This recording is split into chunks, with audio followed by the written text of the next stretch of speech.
was strapped to an iron bed in the public infirmary, staring at the ceiling, waiting to die. This was a medical facility at the intersection of several territories with people constantly coming and going, yet no one stopped for me. I knew that my alpha was by Julia Fletcher's bedside in the room next door, gently comforting her. My insides burned as if they were on fire. The wolfsbane was ravaging my body, and my wolf had severed our connection long ago. Her suffering was even worse than mine yet. The only antidote that could save me had been sent next door. My breathing grew weaker, and my body became colder. Eventually, I lost even the strength to move my eyes, and my heart finally stopped beating. The last thing I heard was the cheer from the next room. It meant Julia had recovered from the wolfsbane at the cost of my life. I was unwilling to accept it. A mysterious force tore me from my body, turning me into a ghost unseen by all, able to pass through walls. I leaned through to the next room and saw my alpha, Royce Blackwell, tightly embracing his first love, Julia. He kissed her forehead tenderly. Even though my heart had stopped,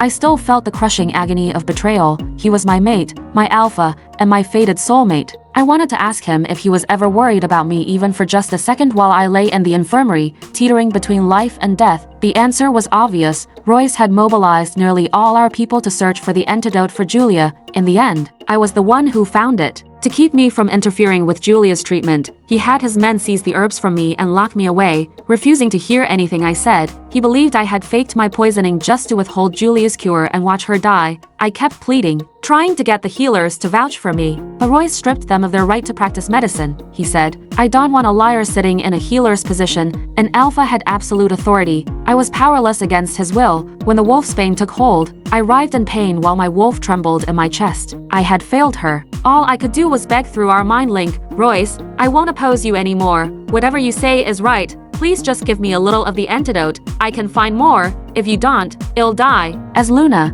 I had never humbled myself like this before. I thought that if I fully submitted and accepted the sins he forced upon me, he would show mercy for the 5 years I had been his Luna. But I was wrong. He let out a cold laugh and said in a cruel voice as if possessed by a demon, "Enough with the lies. You conspired with the healer to harm Julia. As long as I live, you won't get away with it. You're only saying this to escape punishment. Even if you found the herb that saved Julia, it doesn't erase your crimes. You've done too much to Julia in the past. Once she recovers, I'll make sure you pay for everything. Don't think death will let you escape. You'll only die once Julia forgives you if she ever does." My lips parted helplessly. Anyone facing false accusations would instinctively deny them, but I had no strength left. I let out a faint breath, unable to utter a single word. The wolfsbane was attacking my nervous system soon. It would destroy me completely. Royce didn't care about my silence. His rage consumed him as he spat. "You disgust me." No matter how many times I tried to reach him through our link, he never responded again.